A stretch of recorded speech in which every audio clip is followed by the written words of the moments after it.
এই ভূ- এই ভূমিকম্পে তো বেঁচে গেলাম আলহামদুলিল্লাহ। সবাইকে আসসালামু আলাইকুম। নতুন একটা ভিডিও পোস্ট করতেছি।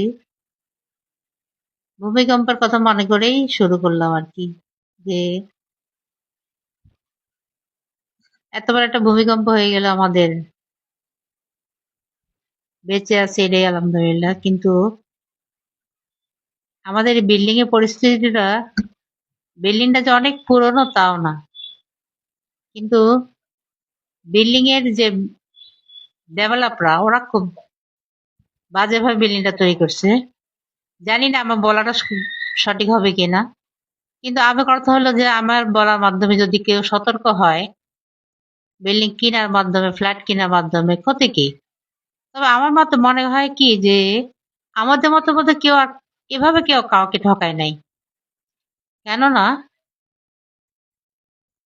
আমি যখন এই বিল্ডিংটা কেনার মধ্যে কোনো আগ্রহী ছিল না, কেন জানি আমাকে আল্লাহ আবার এখানে ঢেলে দিল। যাই হোক, বিল্ডিংটা যখন আমি নেই, ডেভেলপমেন্টের সঙ্গে কথা হয়, সব নির্ধারিত হয় স্কোয়ার ফিট কত করে, কত কি না। ওরা তো লাভ ছাড়া তো স্কোয়ার ফিট ঠিক করে নাই, তাই না? কিন্তু বিল্ডিংটা ওরা আমাকে বলছে যে আমরা স্যাপ দিয়ে ল্যাব দেই না, অথচ স্যাপ দিয়ে ল্যাব অনেক জায়গাতেই দিয়েছে, অনেক জায়গায়, অনেক জায়গায়। সেটা আমি পরবর্তী ভিডিওতে দেখাবো যে কোথায় কোথায় তারা স্যাপ দিয়ে আমাদেরকে ল্যাব দিল, ল্যাব দিয়ে আমাদেরকে পোষায় দিল। মানে যে তোমরা উঠে যাও ল্যাব দিয়ে, এবার পরে বিল্ডিং পরে ভেঙে যাক বা যা ইচ্ছা তা হোক, আমাদের কিছু আসা যায় না। ওরা তো টাকা পেয়েই গেল। কিন্তু মানুষের কষ্টের টাকা নিয়ে যে বিল ডেভেলপাররা যে খেলা করে, আমার কথা হলো দুঃখ এখানেই। কার জন্য? ফ্যামিলির জন্যই তো। ফ্যামিলি মানুষ কি কবরে যাবে? আমরা যেমন কবরে যাব, ওরাও যাবে, ওদের বাচ্চারাও যাবে, সবাই যাবে। কিন্তু এতটুকুই ভাবে না যে সেই কবরে আমি যদি আমার ছেলে মেয়েদের উদ্ধের জন্য, লাভের জন্য কবরে যাব, ওদের ওদের জন্য করতেছি, টাকা গোছাচ্ছি, ওরা কি আমাকে সুপারিশ করবে? নো। ওরা কি হাদিস কোরআন জানে না? জানে। কিন্তু তারপরে ওরা আমাদেরকে ঠকায় কেন? আমাদের ওদের থেকে আমরা, আমাদের কষ্টের টাকা বেশি, আমরা শ্রম দিয়ে টাকাগুলো, আমরা তো চুরি ডাকাতি করি না, শ্রম দিয়ে টাকাগুলা আয় করা হয়। যেহেতু আমার হাজবেন্ড নিজেও একজন ইঞ্জিনিয়ার, কিন্তু সেও এই বোকার ফাঁদে পড়ছিল, বোকামি ফাঁদে। আর এই বিল্ডিং এর কোথায় কোথায় কিভাবে ঠকানো হয়েছে আমি আপনাদেরকে পরের ভিডিওতে সবে দেখাবো। কিন্তু আরেকটা জিনিস, আমার কথা হলো যে আমি যেভাবে ঠকে গেলাম, আমি চাই না অন্য কেউ আর এইভাবে ঠকুক। অন্য কেউ এভাবে ঠকুক, আমার কথা সবাই। তবে সব ডেভেলপার যে ঠকায় তাও কিন্তু কথা না।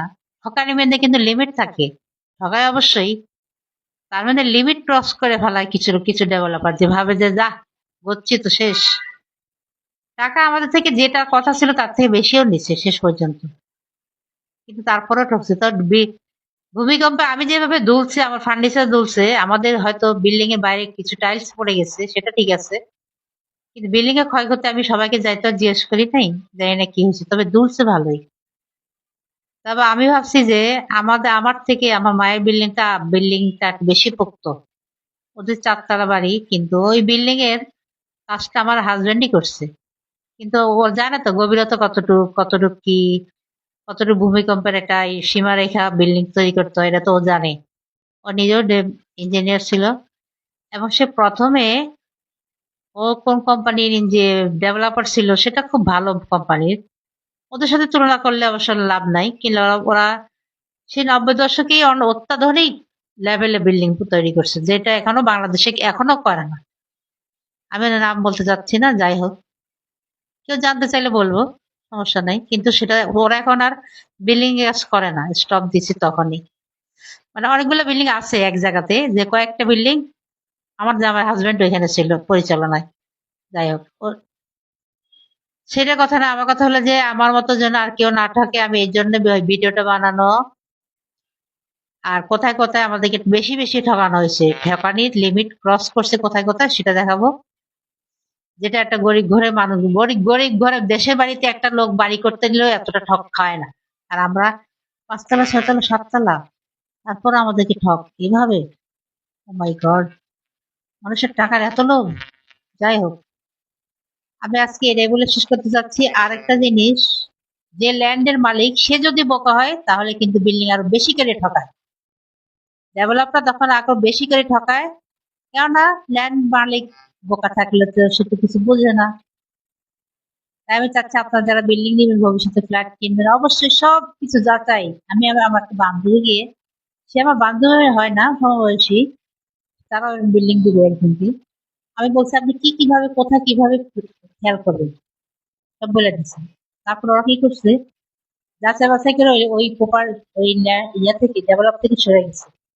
কেননা মানে ওরা দেখতেছে যে ডেভেলপার যে কিভাবে ঠকতে হবে, সরে গেছে। ওরা এখন অন্য ডেভেলপ করতে মানুষকে উপকার করা তার দোষের না, মানুষ সব পাওয়া যায়। আমার ভিডিওর মাধ্যমে যদি কারো উপকার হয় তাহলে তো আলহামদুলিল্লাহ। আমি পরের ভিডিওতে অবশ্যই কোথায় কোথায় দিয়ে ল্যাব দেওয়া উচিত তোমাকে দেখার আমন্ত্রণ। লাইক সাবস্ক্রাইব অবশ্যই করবে। ওকে।